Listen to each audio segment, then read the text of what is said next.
morning, everybody. Hope everyone had a good weekend, a restful weekend if you rested. If you didn't rest, I'm sorry. I was with you. I'm all about not resting on the weekend either, apparently. Um, we have another week of shows for you. I have one that I recorded Sunday, and that one I'll try and post either Friday or Saturday. I got to doctor it a little bit, fix the endings in the beginning. But today we have Lynda Bishop, and she's going to kick off the week of testimonies this week. So please welcome to the show, Lynda Bishop. Hi. Hello, Lynda. How are you? Hi, Marlon. I'm fine. How are you? I am well. I'm well. I'm still 6 foot vertical, so that's a positive. Oh, I'm glad to see our programs working today. So blessings on that. Hopefully, it was just a confirmation over this last week that I'm doing the right thing and it won't do it again. So I did ask him to stop it. So hopefully he answered the prayer and say, okay, yeah. I'll step in. So I'm going to give you your few minutes to give you a story, and I'll pop back on when it's all done. Okay. All right. Hi, everyone. I'm Lynda Bishop, and I am a Jesus follower. I've been married for 28 years, and we've had 7 children. Our oldest is 27, and our youngest is 19. We lost a baby at 5 months old. We are originally from Illinois, but we moved recently to Tennessee, the Tennessee area, the last 2 years. And right now I am currently working as a birth and bereavement doula on occasion when needed. And I'm just trying to find my way through this crazy world right now and relying on God for everything that I can. Awesome. One marriage. One marriage. One marriage. And 7 kids. You said you lost a child at 5 months. That must have been traumatic, to say the least. Was it just SIDS, or was it expected? No, it wasn't expected. It was SIDS, and it was traumatic. I first time in my life I had a knockdown, drag out fight with the Lord. Never thought that would happen, but there's some things that in life kind of shake your faith, and that was like one of them, because I bartered with him. I begged for the nightmare to just be that, a nightmare, and wake up from it and to see my baby still there, but that never happened. And so I took that as a sign that, you know, I wasn't as important in his life as I thought I was. I wasn't loved the way I thought a loving God would love me. And it was just a terrible, terrible, terrible time in my life at that point. So you had your David fight. My David fight, yes. And ironically, my son was named David. Yeah, my David fight. You had your David fight. Yes. How was growing up when you were younger? How was life? Growing up when I was younger, there were 2 things that stand out to me in my life when I was younger. My search for the Lord, not for religion, not for church, but for the Lord from a very, very young age. I remember that. I almost feel like as I've grown older, I've realized that someone must have been praying for me before I was even born, because I had such a desire of my spirit, and I didn't even know that then, to chase the Lord, to look for the Lord, to try and find the Lord. And it was in little things. I mean, I remember when I was a little girl and we were growing up, I was growing up in the Catholic Church because that's what my parents, their faith was. And remembering right before my first communion, I was supposed to make a confession to the priest. And as a little girl, I think you're about 7 when you make your communion. I remember having this big discussion with my mom that I wasn't going to tell anybody anything.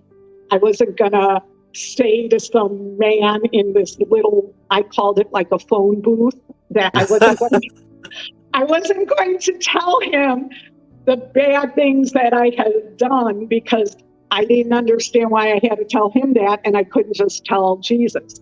Mm-hmm. So that was a really enlightening discussion for both of us. But so I started at that age seeing things that I didn't really want to be a part of a ritual. I wanted to have more of a relationship. At a very young age, I realized that. I realized I just want a relationship. I just want to talk directly to the man. I do not want to go through middlemen. And I didn't see the point or the need, because I had read my Bible and I thought, why can't I just go to this person who loves me?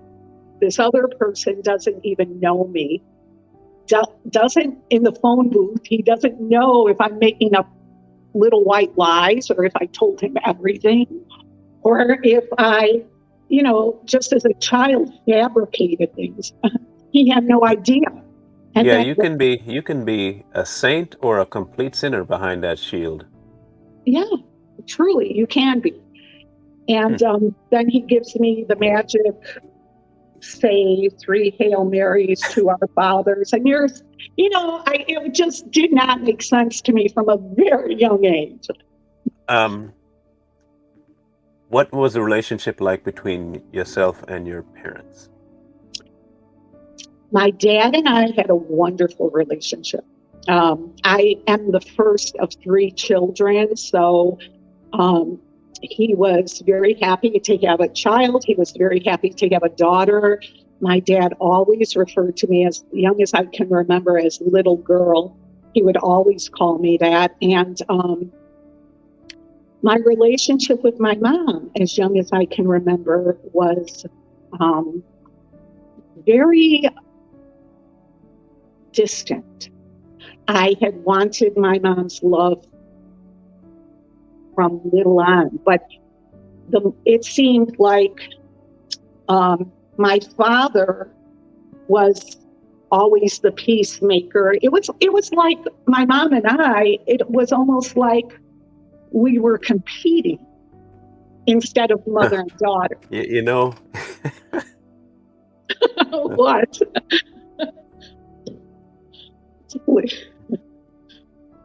you said that your dad called you little girl. Mhm. And the instant you said that, that's the exact word he brought to my mind. Competition. Really?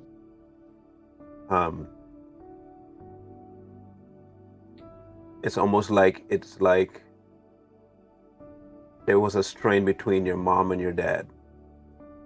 And he saw you as the escape from that strain. He could focus on you, and he didn't have to deal with the problems that was there between him and her. She realized that, and she took it out on you because she couldn't take it out on him. Did he address the other children with that type of endearment? I think because I was his first, he was like that to me. And then the second child was my brother, so that was a son. So that was a kind of endearment, just that's How did he address him though? Just by name? Not just my by boy. name. Not Yeah. my not my boy. That's No. what I mean. That's what I mean. Wow. I think you became the unlucky beneficiary of that discord. But I also think that he, in that chaos, was showing you a contrast of fathers.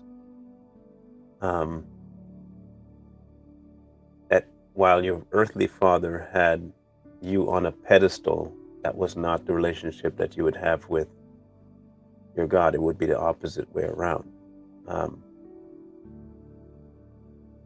And I think that's why he put that yearning in the relationship in your heart and mind for him, because he also knew the dynamic that was going on between your mom and dad. Did they stay married? Yes. Um, Yes. And Not that it was a good relationship, but they they were stayed married. married. How long were they married? They were married 58 years before my dad passed to 2017 of cancer. And then my mom passed 2 years ago on Mother's Day. Did you guys ever repair that distance before she passed? After my dad died, my mom wanted to leave the home that they had lived in, and she wanted to go to a retirement home. So I set that up. I got her in. And then soon after she was in the retirement home, she thought that all her money, her house never sold because my dad did a reverse mortgage. So I guess that means when my dad passed, my mom was allowed to live in the house till she passed, but she chose not to. Well, then I guess in that situation, I don't know much about it, but I think that the bank then owns the home because you're getting checks, while you're alive. So she thought that I sold the home and that all that money didn't come to her, it came to me.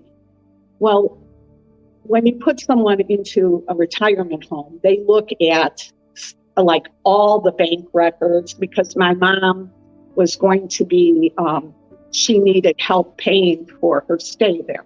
So they pull all your bank records. They have to look at that. Otherwise, they're not going to give free money to her. But she really didn't understand that. And within months, she was so upset because she thought there was so much money that she didn't have, that she was due, that a sheriff came to my door and knocked on my door and showed me a restraining order for immediate non-contact with my mom. No, I couldn't call her. I couldn't go see her. I couldn't text her. I had to completely leave her alone because it was a, what was it called? Like I would hurt her. I don't know what you call that. It's a restraining order that like I couldn't be near her. And she had been in a retirement home. There's cameras all over. There's people all over. And I was so hurt when I saw this. And then I saw my mom's name, I signed it, and my sister's name, which my dad and my sister didn't get along very well. So there's your confirmation. Yeah. Whatever that rift was that never got repaired, I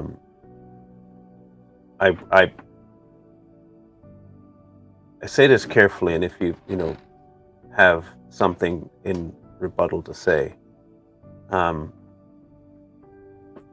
think that rift could have been resolved by your father, and it was just easier for him not to resolve it. And in him not resolving it, it spread. And it's just like any other sin. If you leave it alone long enough, it'll become something that metastasizes and becomes this uncontrollable thing. The boy probably wouldn't have had so much of a influence with it because probably by nature he took on the default of not emotionally attaching himself to either one. If I'm right about that, let me know, because if he didn't really gravitate to either one of them, he just kind of did his own thing. Yes. But your youngest daughter also didn't get the kind of attention that you would have gotten from your father. So he kind of created this environment of discord, even though he was probably trying to escape something for his own emotional and mental well-being. When he died, what was your sister's reaction to that? She, well, she was sad, but I mean, her attachment was always to my mom. Like, when my mom and dad would argue, she would like step in and take my mom's side. So it was like two women were arguing with my dad. And then I'd hear the story later from my dad, how they ganged, I wasn't there, but like how they ganged up on him. And that would make me feel bad for a lot of reasons. First of all, I didn't like that. Secondly, I didn't even like to hear it. Like, Dad, take control, take You control. became his wife. Right. Yeah. Yes. Yes. Yes. Yes. Oh my goodness, yes. It's like I was figuring things out with him instead of. Yeah.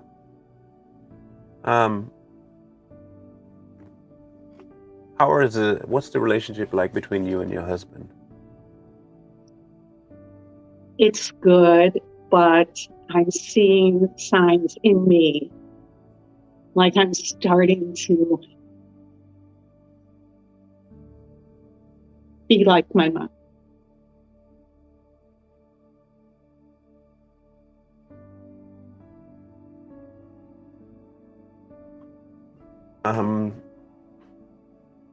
The human condition is such that and Paul said it, the things I don't want to do, I find myself doing. The people that resent us are the ones we want to identify with most. And we end up finding small but powerful ways of manifesting that, to embody the person that was so distant from us for a long time. And sometimes we see it, sometimes we don't. You sound like you notice some things, but what exactly do you think is the trait that you're exhibiting the most, like your mom with your husband? Anger. Have you ever been able to pinpoint it?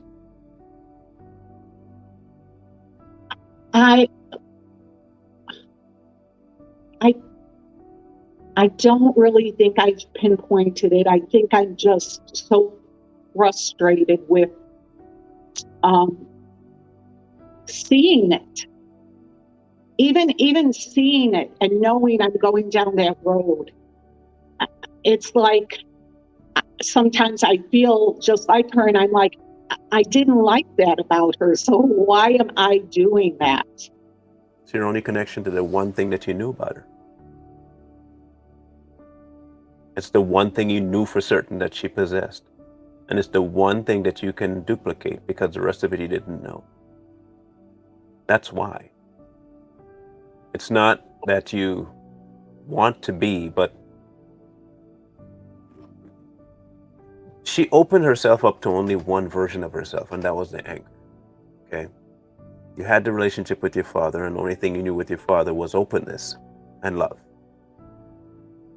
But that was so saturated in you that that's not something that you feel like you should duplicate because it's always at the forefront of your mind. Meanwhile, the other version that you didn't get to know, you only knew one part of your mom. And since you couldn't get to know the other part, this one you had to at least keep around so you can say that you knew who your mom was. You identify her as the angry parent, a distant parent. And in order to still keep that relationship alive in your mind, you duplicate it, whether it be out loud or subliminally. Unfortunately, the people to pay for it will be your husband. Now, have you been able to analyze how you send out that. What are the and they are more likely thinking there's at least one or two basic movements and things that you do that exemplify this anger. Have you been able to pinpoint any one of those two things? Well, I will be quiet like she was after, like, not be quiet in a nice way, like forget about it. More Yeah, like it's you're quiet. seething. Yes, Yeah. seething. Yes, seething. I will be seething, and I will hide. Like she would always retreat to her room. She would lock the door. You would have to Mm. beg her to have a conversation with her, or you'd knock on the door and say, "Hey, Mom, can I talk?" And no response at all. And I, especially, and this is really odd, especially since she passed away 2 years ago, I find I do that more now Yeah. than ever And before. then it bears out then. Um, you're doing it to try and keep whatever semblance of relationship you had with her at the forefront of your mind. And the easiest way to do that is to be like her. Um, it's a catch-22 because you don't want to be like that. But how else are you going to be if if you don't? How am I going to remember anything about her? Like I said, this may not be something you intentionally do, but that yearning that you've had to have that relationship, it's trying to keep some semblance of her somewhere in your world. Um, when if you can think of a scenario when you've had an argument with your husband, um, do you ever have something that you want to say that you decide to keep quiet on, or is it just an emotional blockage that you have to not say something? I don't know if that makes sense. Like for me, if when I used to get mad, it would be I have to say the most hurtful thing. I couldn't be quiet about it. And Yeah. for some, I have to be quiet or I will say the most hurtful thing. Is it for you that you have nothing hurtful to say, but you just don't want to say anything and that's the most hurtful thing you could do? I will say the most hurtful thing because that's what I knew from my mom. Hmm. My mom would always hit below the belt. She would say things that just stuck with me even till now. I mean, things that hurt so bad that I don't even think of mom. I mean, I've never said those things to my children. I would never even consider doing that to my children, where because I look at them like I look at my mom like I wanted my mom. I loved the fact that I had a mom, Hmm. but I so wanted a relationship with her, and I never really had that. It was all um, more, always more of a competition. Like she resented me, like she She resented. did. She did. And like I said, that was not your doing. Um, Unfortunately, your father put you in that position by his revering of you over his wife. Um, and unfortunately, that might actually spill over to your brother for all I know. I don't know if he's married. Um, but if he is, I wouldn't be surprised if he carries some of those traits of distancing himself from his wife and putting his emphasis on something else. Um, but for you, the one thing that I have questions about is what are you doing to work on breaking that cycle? Now that you notice it, do you actively do anything to break that cycle, or you just say, "Man, I wish this would stop," and that's where it ends? I say, I wish this would stop. I pray. hard over it. I really do, because it really hurts me deeply in my soul. I do not want to be like that. I've experienced that for too many years, and I see my husband breaking down because of it, and Mm-hmm. I don't like it, and I don't like what I'm causing him to feel, but I feel like I have, and this is purely an excuse, but I have no one to look at to see something to fill in that spot. If I take that away, how do I act? I don't know that, because I've never seen that. And that's just an excuse, I know. But it's easier when you have an example and you see, oh, this is really a nice relationship. Maybe I want to act like that a little bit Mm-hmm. more. So the full circle is this. So I have a bunch of questions, and I'm waiting for him to tell me which one first. So, um,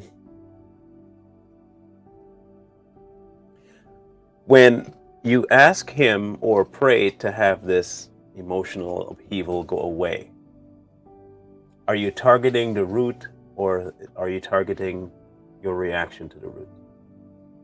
I'm targeting my reaction to it. And what is the root? I mean, he's already told me what the root is. I just wondering if you know what the root is. I don't know. I don't know. You still hate your mom. You have not left that at his door yet.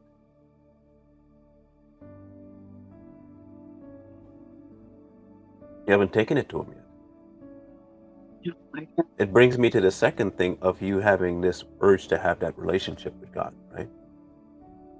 And the one thing that keeps us from forgiveness is unforgiveness. And what happens when you keep that seed of unforgiveness is that you yourself become unforgiving.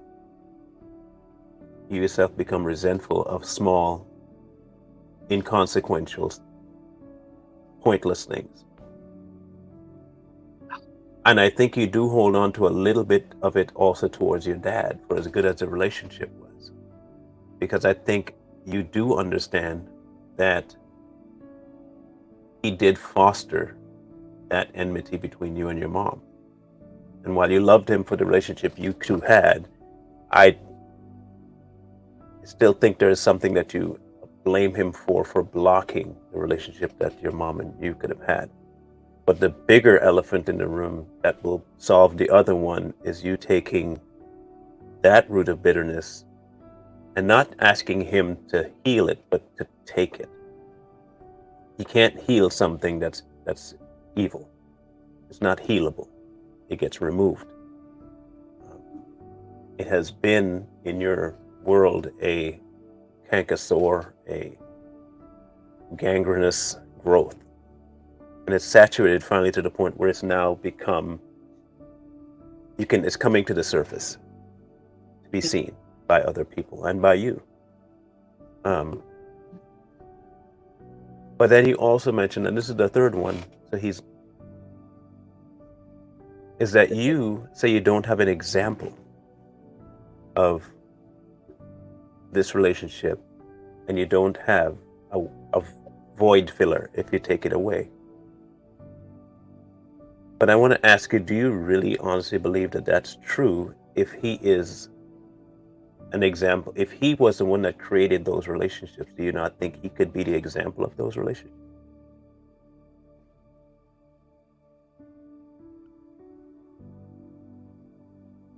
I never looked at it that way ever. That's wow.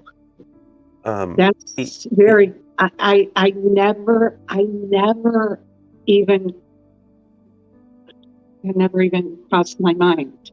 You remember he said. That makes such a good sense, but it never crossed my mind. Do you remember he said to leave mother and father, forsake your family, father, for him, right? Right. That should mean that he has a format for you to go to. If you're leaving that, then he has in store a plan to not just replace it, but to give you an even better relationship than those, because those are earthly. They're an example, but that's all they are. They're an example of, or just a taste of what his love is. He's constantly giving us examples of how, oh, if an earthly father gives you that kind of gift, how much more? And he constantly has done that throughout his word, right? Where he'll give you an example of the love, and then he'll tell you, but I give exponentially much more than what they give, because they are just an example of what mine is. So in a way, as much as you crave the relationship and know that you've been called to one, you've limited it to work and limited to a very surface contact, and not letting him get to that core of hurt that you've held on to, caused by whoever. Right. And you've made the excuse that if I let that go, what am I going to have? And he's saying, me. Isn't that what you wanted? You wanted me from a young age. You've said you wanted a relationship with me, but you've kept the one thing that's not good you want to hold on to, when I'm trying to tell you, but I have something better. If you think that's bad, then let it go. But you think it's so bad that you have to hold on to it, tells me that you don't really trust him enough to let him fill the void that he promised to fill. And in a lot of ways, you're not trusting his promise, but you want the relationship of that promise. He promised us that relationship, and you trust it, but you don't embrace it. It's like telling my child, when you're done with your dinner, you can have some candy. And my kids are looking at me like, yeah, right. You're going to give me candy if I finish my dinner?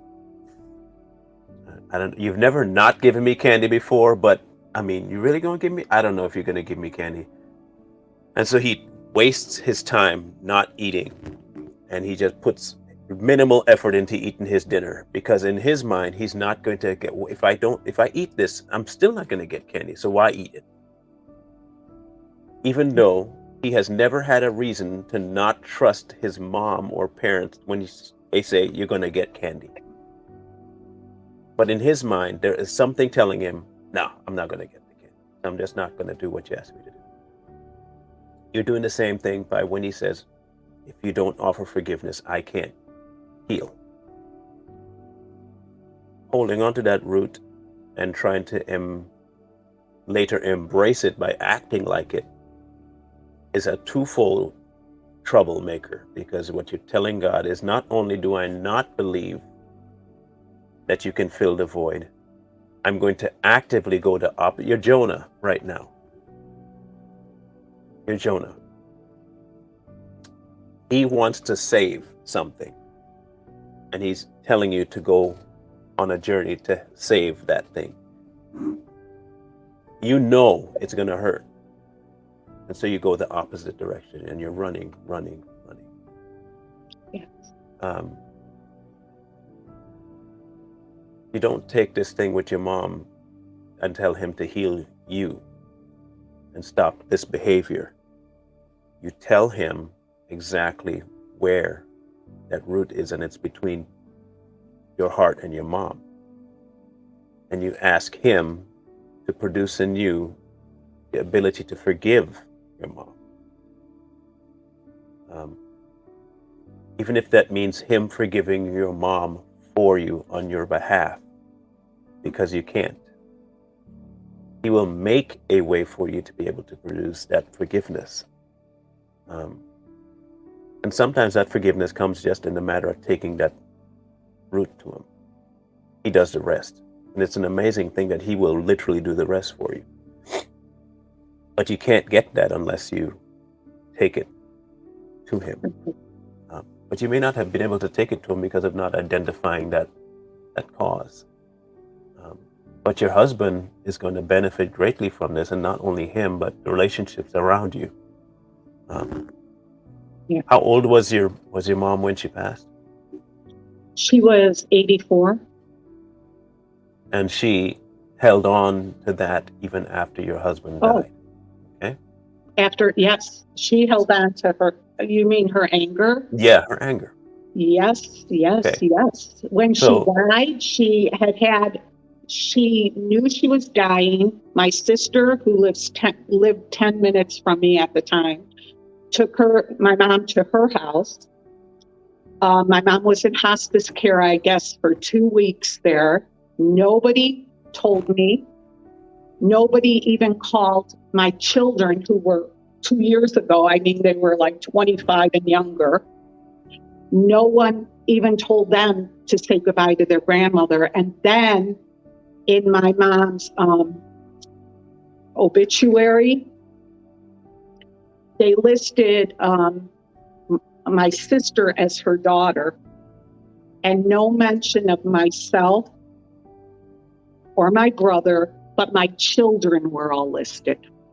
So it's like my mom had one daughter, and the daughter had all these kids, hers and mine combined. Yeah. It was very hurtful. And I think I don't really necessarily blame that on my sister. I don't know if she had anything to do with it, but I know that would have been my mom's wishes. Like, don't let her know. Don't let her know I died. Don't let her, she'll be hurt after, when I could do nothing more. When I couldn't, I couldn't go and see her though. I couldn't call her. There was a restraining order. Think about that, okay? Now think about that. And ask yourself if that's the legacy you want. No, that's not at all. So right now you're creating it though. You're in the seedling of birthing that exact same life for your legacy. We both know you don't want that. But at every turn that you don't take it to God, you're building that house. And as the children's thing go, you're building your house on that sand, that song. If you do not, and you refuse to take the core to Him, I can promise you one thing, that it will continue to be exactly like everything else you've known. It'll be familiar. It'll be very familiar. Not in a good way, but it will be very familiar. And before long, it'll become set. And you'll just repeat what you've known. And the people that you love will be the beneficiary of that distance.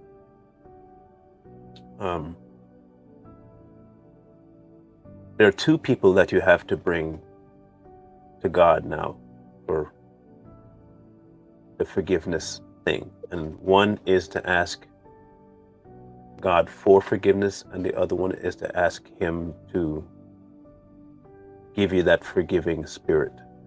That one is towards your mom. And the other one is yourself with your husband. You have to get your forgiveness from your husband for bringing that into the marriage. But something tells me he'll be just happy to forgive. I don't know. I'm just going based on what the Spirit's saying. But that the more prevalent elephant in the room is your mom, and that seed of unforgiveness that you're having, you can't have. Okay, so outside of your husband, outside of your kids. That's earthly. Put that to the side. Let's go back to your childhood, to whoever prayed for you before you stepped out the womb. That relationship that you've craved and that you knew you had to have, and that people were trying to put works in front of, and people were trying to put another priest in front of, is in jeopardy. It is in jeopardy because you've put the exact same thing that you shunned as a child in front of that relationship.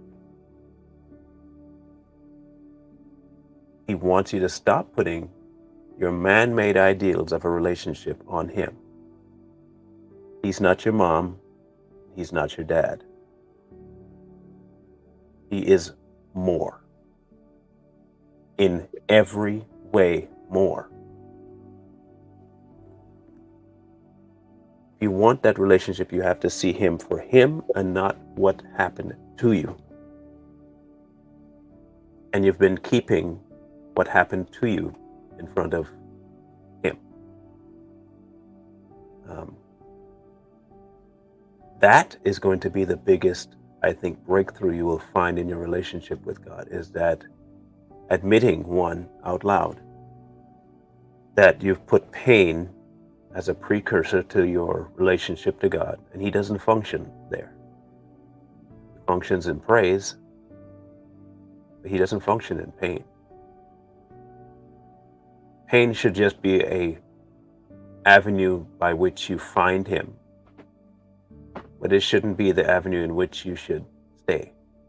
And you're functioning right now out of pain. And it's understandable. The things that you've endured from your mother it's scarring. And it could be for life. But you do have a father that can be everything. The void filler, the replacement factor, and the forgiveness.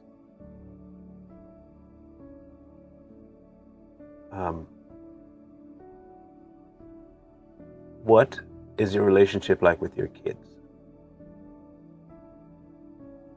I think very good. I think very good. It's odd. It's odd how I'm acting like my mom to my husband, but I'm not acting the way my mom acted to me, to my children. Because you were the wife.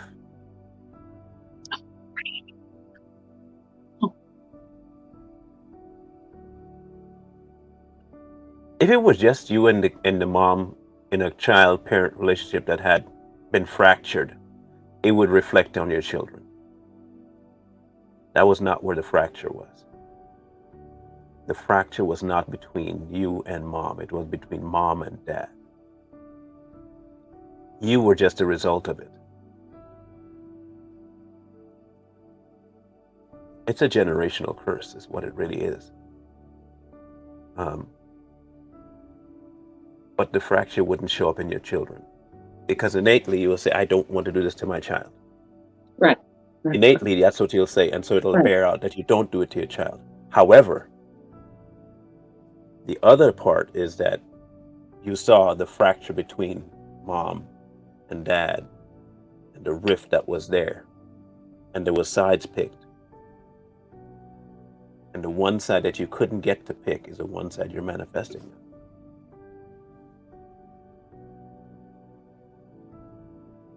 And that's the side you need to drop off at the door. The friend, you asked me backstage, what made me do this? And that friend had given me one of the most beautiful examples of the cross ever, which is why I keep telling people don't stay at the foot. Because no one stayed there. No one stayed at the foot of the cross. He said the cross is like a doorway, and it only has enough room for you to pass through after being pat down, so you go through. You don't have room for baggage. You don't have room for extra stuff. You don't have room for all your past. You don't have anything. No room for that to go through the cross. It's a gaping door. It's very just enough for you. And whenever you find yourself finding that you're reaching back into the past of something, that it's usually because your hand is on the outside of the cross holding on to your baggage. Meanwhile, you're over here thinking, I'm in God and I'm with God, blah, blah, but you're holding on to, and you end up Yeah. going back through to say, oh man, it's a good thing I got to leave this at the door. And then you go back through and you still have your hand holding onto your garbage. You never fully cross into the salvation that he has for you, but we think we're saved. And we wonder why we can't live a redeemed life, and we wonder why we can't live like this. It's because we hold on to that. God, you can't have this one. Okay. I mean, I gave you like 90% of me. That's good enough, right? But the one thing keeping you outside the cross, you just decide you're not going to let go. And so you never fully embrace the sacrifice he did on the cross. And then you step back up and you hold on to it again, and then you watch him die again. And then you step back and you watch him die again. So you pretty much, you re-crucify him every time in order for you to feel as though you have a reason for his sacrifice. It negates his for all statement, and it puts you in a position of being God yourself. When you look at it, it's a massive, when I say massive, massive problem for a lot of Christians today. We want to dwell at the foot. The only thing at the foot of the cross is the memory.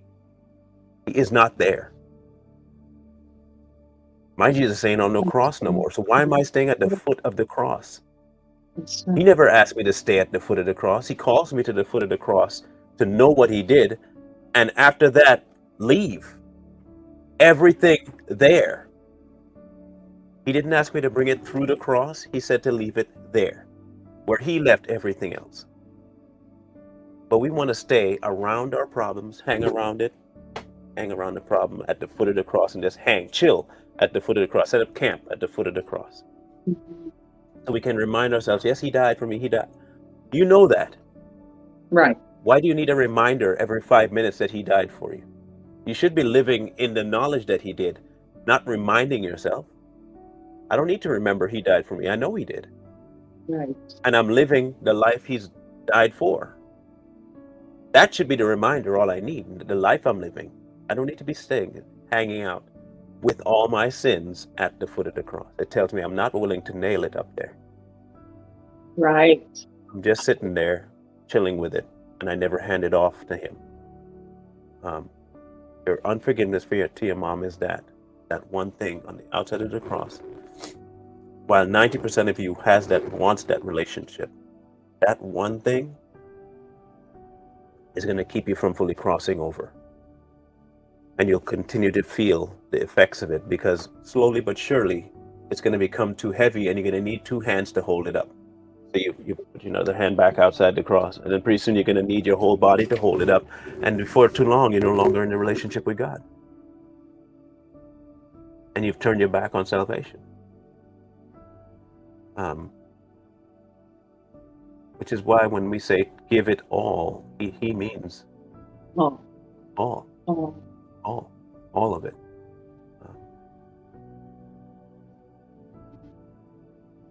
My suggestion, and like I said, this is just a suggestion. I'm not telling you what you should do. You always take this back to him and verify everything. But I am not that intelligent of a person, and that's not a dig at me, okay?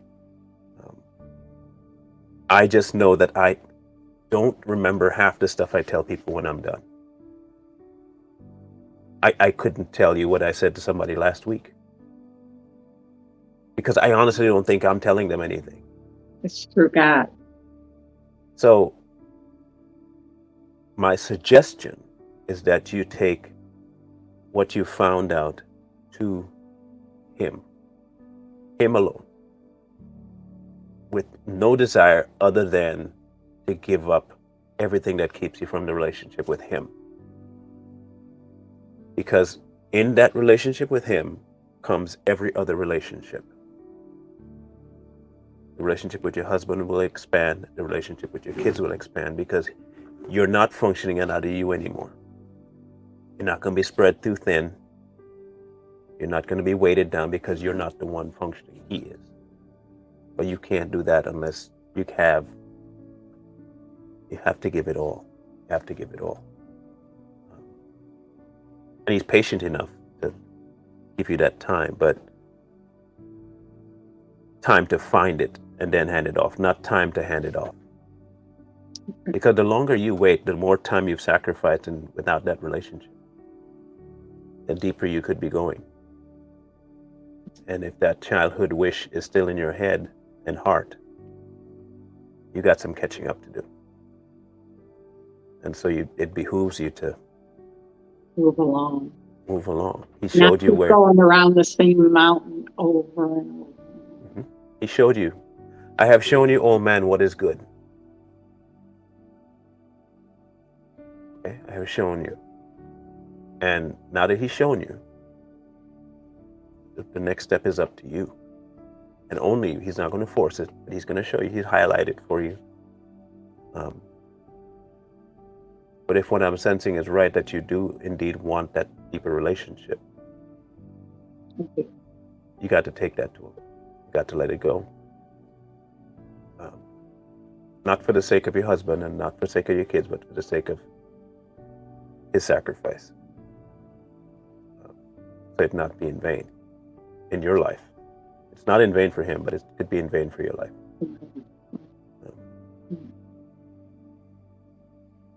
Is there anything that you want to leave with the audience as a parting bit of advice or statement? Well, after this conversation, I, I know I was going around the same mountain over and over and over, and I know, but I did not know I wasn't releasing that.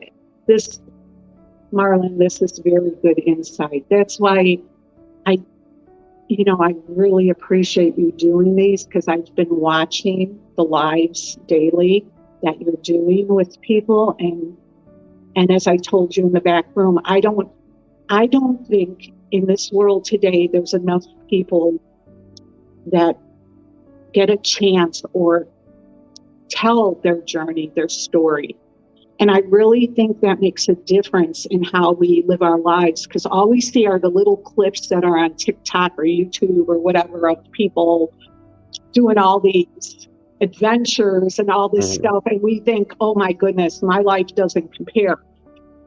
But when you sit down and have a cup of coffee with a person and hear their heart or their spirit in that person, or what you're doing, which I've never seen this before, and it's a blessing. Every single one of these I watch because I learned something from them, and I thank you so much for doing these, because I think that's what needs to be more in the world. Just talking to, like, human to human, like spirit to spirit, like, and you get so much from that, but we're so zoned out of that right now. And the things that you said have brought a lot of light, not just in this conversation, but in the other ones that you've done. It's really been a blessing. And I just want to say thank you very much. No, I want to thank you, because it takes a little bit of it takes some guts to step out and share. Because not everybody likes to divulge that they've had a moment of weakness or struggle with something or fighting something currently. We like to talk about our victories, but we don't ever like to talk about our defeats, when, to be honest, and most of us live in a constant state of defeat in something. And we've kind of made it how we live. We don't want to talk about it, but it's how we live. And you're right that people do need to start sharing the ups and the downs, and sometimes the stagnation. And the stagnation is more important to share, because it usually means before too long you'll start going backwards. Um, but in all of our conversation here, I want to leave you with this one assurance, okay? That the same God that didn't stop creation until he was done is the same God that won't stop until he's fully completed his work that he started in you. And that means everything, beginning, birth, to the time you take your last step off this soil. The same way he created a masterpiece on earth, as earth we call it today, he's not willing to stop short and rest until each one of us have found the exact same fulfillment in his relationship. So I have no doubt once you've invited him in that room, that one room, give him the key, let him go do what he's got to do. And it's going to hurt. It's going to hurt. But it will heal. It's like salt in a wound. You're sick and you don't know why, but then you take off your shoe and you realize, man, I got a gaping cut in the bottom of my foot. No wonder I was feeling sick. And then you pack it full of salt. That sucker gonna burn. Yeah. But by the next day, the amount of healing that has taken place, it's amazing. So I just want to leave you with that encouragement that it's not hopeless and you don't have to continue down that path. The people you love don't have to suffer for it, nor do you. And he's calling you to free yourself of it. I do want to thank you for being willing to share and even to listen. That's a big thing. But like I said, I just need the precursor of your story, but I didn't know anything, and I don't proclaim to know how to solve stuff. I know who to go to solve it. And I'm just doing what he wants me to do, and I'm encouraging people to do the same. Just to do what he wants you to do, not what you want to do. So thank you for sharing your story. It was quite an encouragement for me because, like I said, it's confirmation that what I'm putting myself out there to do is having an impact. It is. And that's a good encouragement for me, if nothing else. So for the people in the audience, thank you guys for tuning in. Tomorrow we have a really cool one. If you guys remember Raquel Kirksey, her husband is on tomorrow.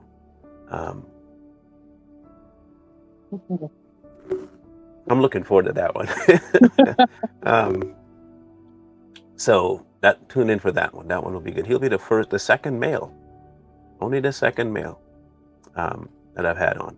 Third male, because I had Arthur was on, and so yeah, Mr. White was on, Richie was on, and now Jose will be tomorrow.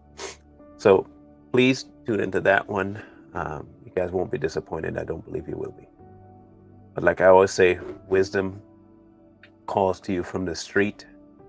Please, please, please find wisdom. Peace.